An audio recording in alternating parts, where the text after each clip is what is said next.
So as I sit here on this beautiful spring day, I think about how important it is to take time to think about the little things, like should I get a third dog because now Sonia died, or should I just wait for them all to go and then move back to sunny, warm Florida and I can go to Panther games? Most importantly, though, the thing I want to know is, why do I have so much hair on my left ear? No, seriously. I pluck it, it grows back. You shave it, it grows back. And you can't just pluck it with with your hands. You're going to end up with Mike Tyson cauliflower ear. And plucking it with tweezers. Have you ever? I'm not talking about your earlobe. I'm talking about the top of my ear. You pluck it with tweezers. I'm telling you, it's as painful as childbirth. Okay, I've got hair on my ears that stands up straighter than an 18-year-old at a strip club. Anyway, at least I still have my flower. Hey, Dad, you want to play some football? Sure, Kyle. Sure.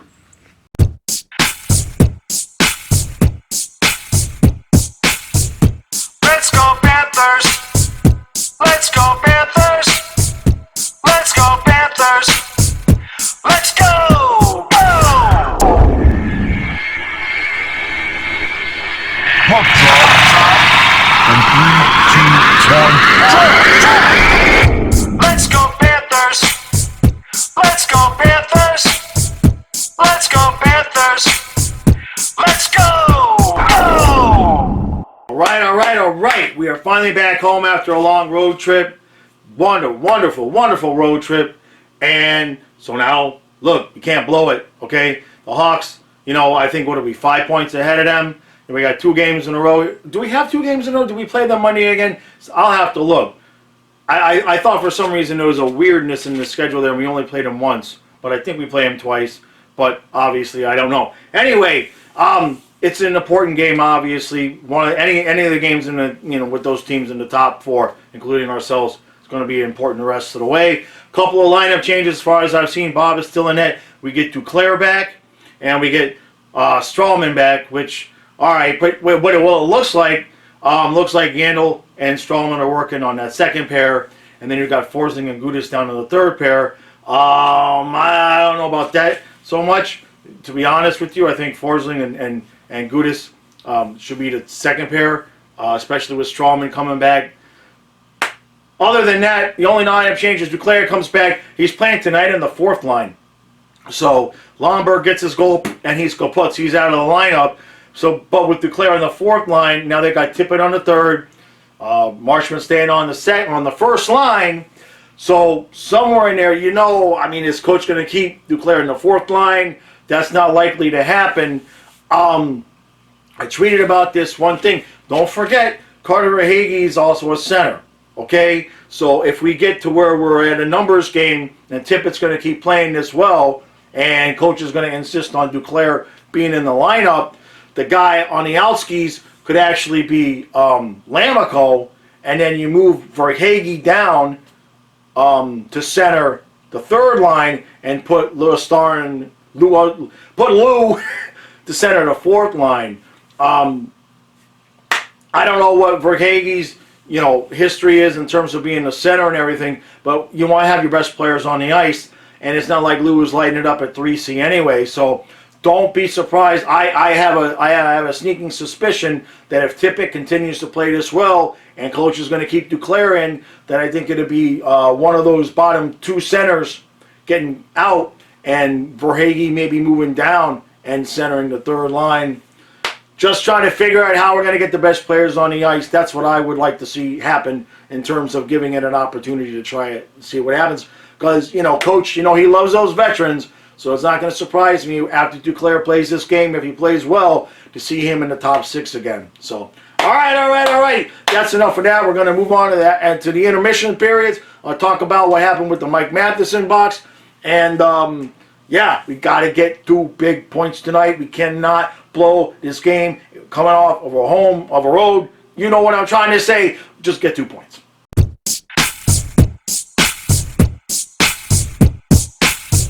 All right, so no score after 1. That was like 2 periods in 1, because the first half of the first period, we looked pretty good, and I thought we were going to run away with it early. Verhaeghe had a couple of nice chances, including one that was a beautiful pass from Huberdeau, and he puts it off the post.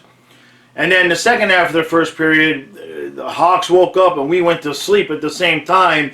And what's funny is somebody on Twitter asked me if I was going to mention Keith Yandel in his 1,000th game here tonight. And I said, well, I'll talk about him after the game because I want to see how he's going to play. And within about 5 seconds of that, he had a brutal giveaway in our own zone. Couldn't clear the puck out of the zone. And Chicago had a couple nice chances and drew the power play. And, you know, Bobrovsky, that's all I'm going to say. I know there were some people thinking Drieger should have got the start tonight. You know, we can like it and we can talk about it or not like it and all of that. But Bob's going to be the guy. I think that's clear. He's playing better now. And he Rob. I mean, he's just absolutely, he's in the zone. And as much as I love to see Drieger, you know, we're going to see Drieger, right? Because we've got 2 weekends in a row coming up where we got back-to-back. So Drieger's going to get in, but we got to keep Bob rolling. You can't pull him now when he's playing so well, even though he did kind of have that shaky third period the other night. All right, last thing I want to talk about, the Mike Matheson box sold. Thank you to Jason. I'm trying to find out if he has a Twitter feed or not. So I can give you guys his, so I can tag him and you guys could follow him. $56, $56. Thank you to Jason, and thank you everybody who bid behind him, because obviously it takes more than one person, right?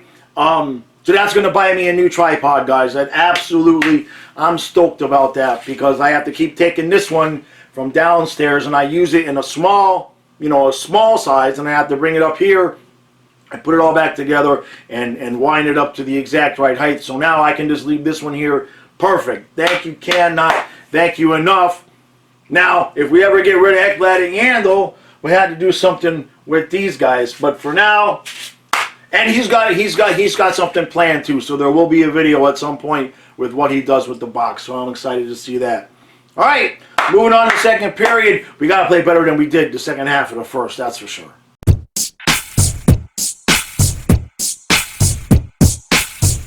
All right. 3-1 Panthers after 2, and boy, oh boy. All right, so let's get the bad stuff out of the way first. Just like last game, Yandel. So, I've been thinking about this team, thinking we don't really have much in the way of holes. But if we have a hole, Strawman, Yandel, that's a hole. That's something that is just not a pairing that is going to serve us well, and especially since the way they had it listed out like they're the second pairing, just Yandel absolutely gets torched and it leads to a goal, and then boom, coach does the line blender thing again, and Duclair went from the fourth line to the top line and has a couple of assists, and then Owen Tippett, I actually said on Twitter, the kid needs to score again here because coach might get a trigger finger, get that itchy trigger finger to send him back down. And a beautiful no-look pass. Frank the Tank buries it, and it's 3-1. And Bobrovsky's on fire, and there's still a lot of hockey left to play, though. I don't want these guys resting at all right? We got to put this team away, get the 2 points. Don't be screwing around with letting them come back, get the overtime, get to finish this off. But I like it. I like the effort. I wish we could play for 60 minutes this way. But, if we're going to be putting 3 and 4 goals together, and what do we get, like 3 goals in 3 minutes? It was some crazy amount. It's just beautiful to see. Love the way we're playing. Let's finish it off and get 2.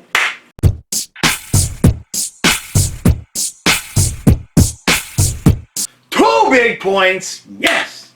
So, we are undefeated since I've come back. And in fact, since I decided to come back, Bob has been on absolute fire. But he's not the story for tonight. Even though he played a hell of a game. He let one in there late, but whatever. But, so, Duclair. He started the game on the fourth line. Obviously just to end, to ease himself into the game. And he ends up with 3 assists on the night. He gets another one there. In the third period, Barkov gets another goal. And Randy Moeller... Randy Roller on the broadcast. For those of you who are unable to get the home feed, Randy says our captain has a huge pair. I love it. I love it. So big 2 points, man. Put some serious separation in between us and Chicago, and you could see their players towards the end of the game really getting frustrated there because it was a tight game for a while, and then boom, we just sucker punched them there in the second period and put the lights out in the third. So looking at the lineup, that top line, you got to figure that's solid, right? I mean, at this point, Duclair certainly looked, I mean, obviously he's going to have fresh legs, okay, because he missed a couple of weeks. But if he even plays remotely close to that level on that speed, that top line set. And Verhaeghe got a goal as well, so I like that top line. I'm good with that. And Tippett got a nice assist. You can't send that kid back down. So I'm liking the line that we have right now as far as the lines are concerned. You know, and coach does that line blender thing anyway. So really, I feel good there. The Stroman, Yandel,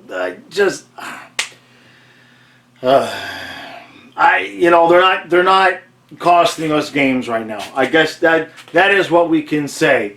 But you know, come playoff time, I don't know why. I mean, I liked, to be honest with you, last year I thought Stillman-Strawman was certainly better than anything we're seeing out of Yandel and Strawman. It's just between the two of them, they're so damn slow. So hopefully that pairing doesn't come back to bite us in the ass, or maybe we'll sit Strawman back down and put Nutt back in there. I thought the defensive pairings were fine when Strawman was hurt. I don't see why we made any changes. But again, we just keep getting 2 points no matter what. So, I mean, it's hard. You know, we're nitpicking at this point, right? I mean, I'm seeing people on Panthers Twitter, and we're like, is this real? Is this real life? I feel like we woke up in an alternate dimension because, I mean, if you watch my channel, believe me, there's been no lack of things to bitch and complain about. And basically, we're down to, you know, bitching about our one bad defensive pairing, and that's about it. Everything else is sunshine and unicorns and rainbows, and we just keep banking 2 points. I love it. I love it. I love it. So, all right. That's all we can say about tonight's game. So we got Monday again. It is the Hawks again, and then I'm gonna have another video out during the break because we play Monday and then we're gonna play till Thursday. So somewhere Tuesday, Wednesday, I'll put out like a mid-season type of review video where I take a little bit longer and go over the players and everything like that. And then we've got 2 weekends in a row of back-to-back, so we're starting to see Drieger there as well. So, all right, I appreciate everybody's support. I appreciate Jason who bought Mike Matheson's box. I appreciate everybody that bid behind them. Jason, if you're watching this recap, I'm going to send you 2 shirts since you paid so much for the box. So as I said, I was going to send a free shirt, but I'm going to send 2. So I'm going to send you 1 of each style. So, all right, thank you all. Like, share, subscribe, and I will see you again on Monday.